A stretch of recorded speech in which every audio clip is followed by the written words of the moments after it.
Hello everyone, আসসালামু আলাইকুম। আশা করি যে যেখানে আছেন সবাই অনেক অনেক ভালো আছেন। আমার আজকের আয়োজনে থাকছে চট্টগ্রামের বিখ্যাত লেদা পুলি পিঠা।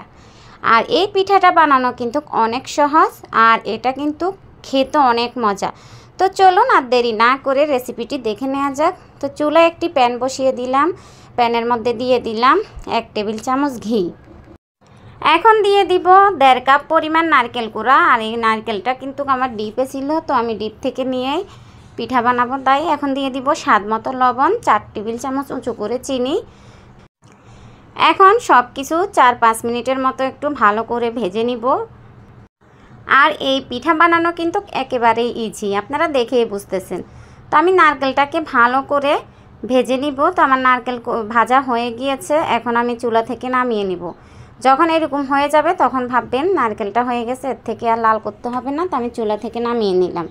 তো এখন চুলা আরেকটি প্যান বসিয়ে দিলাম। প্যানের মধ্যে দিয়ে দিলাম 2 কাপ পানি। তো আমি এখানে 2 কাপ পানি দিয়ে দিলাম। তো এখন দিয়ে দিব 1 চা চামচ পরিমাণ সয়াবিন তেল। তো সেই সাথে দিয়ে দিব 2 টুকরা দারুচিনি আর একটা তেজপাতা, আর দিয়ে দিব স্বাদ মতো লবণ। আর এখানে আমিও আবার 4 টেবিল চামচের মতো চিনি অ্যাড করেছি। তা এখন পানিটা বলক আসার অপেক্ষা করব। পানি যখন ফুটে আসবে তখন এর মধ্যে দিয়ে দিব ময়দা অথবা আটা। তো আমি এই পিঠাটা কিন্তু ময়দা দিয়ে বানাচ্ছি। তো এখানে আমি 2 কাপ ময়দা দিয়ে দিলাম। তো এটাকে ভালো করে মিক্স করে আটার একটা ডো তৈরি করে নিতে হবে। তা আমার আটা সেদ্ধ হয়ে গিয়েছে, আপনারা দেখেই বুঝতেছেন।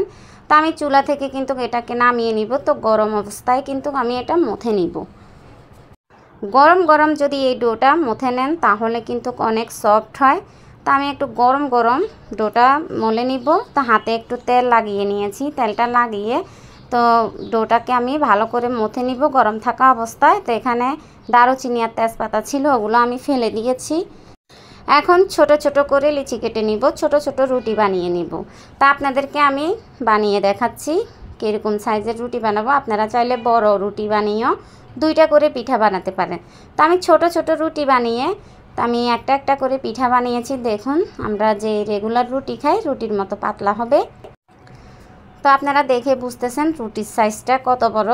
তো এখন এর মধ্যে দিয়ে দিব নারিকেল, পরিমাণ মতো নারিকেল দিয়ে দিব। নারিকেল দিয়ে ভাঁজ দিয়ে দিব। ভাঁজ দিয়ে হাতের সাহায্যে একটু চেপে চেপে ডিজাইন করে নিব। আপনারা দেখতেছেন কত ইজি এই পিঠা বানানো। তো আমি হাতে একটু তেল নিয়ে কিন্তু একটু ডিজাইন করে দিচ্ছি আঙ্গুলের সাহায্যে। তো এখন একটা পিৎজা কাটার দিয়ে আমি পিঠাটাকে কেটে নিব। আপনারা দেখেই বুঝতেছেন পিঠা বানানো কতটা ইজি। তা আপনাদের বোঝার সুবিধার জন্য আমি আরও একটি পিঠা আপনাদেরকে বানিয়ে দেখাবো। তো দেখুন আমার পিঠাটা কিন্তু হয়ে গিয়েছে, কতটা সুন্দর হয়েছে। তো ডিজাইনটাও কিন্তু সিম্পল। তো আমি আরেকটা বানিয়ে দেখাচ্ছি। তো সেমভাবে আমি আটার ডো নিয়েছি।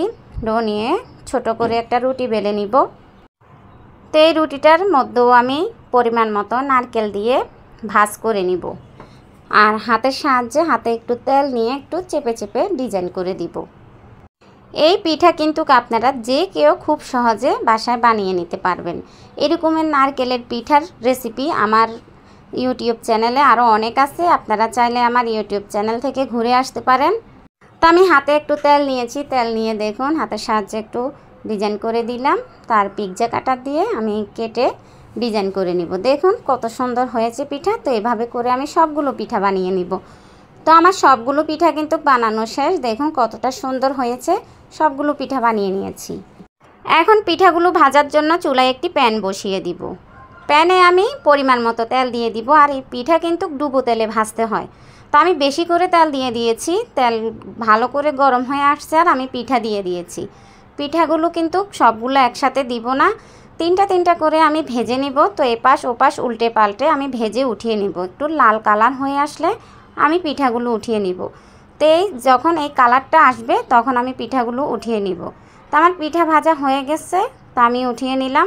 তো সেমভাবে কিন্তু আমি সবগুলো পিঠা ভেজে উঠিয়ে নিব। তো আপনাদের বোঝার সুবিধার জন্য আমি আরও কয়টা ভেজে দেখাচ্ছি।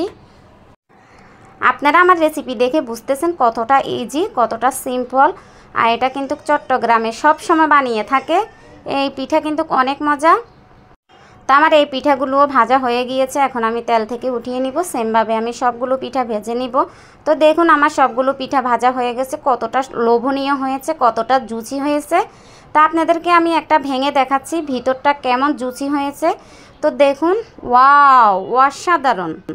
দেখুন কতটা জুসি। ভালো লাগলে লাইক দিবেন, কমেন্ট করে জানাবেন কেমন হয়েছে। সবাই ভালো থাকবেন, ধন্যবাদ।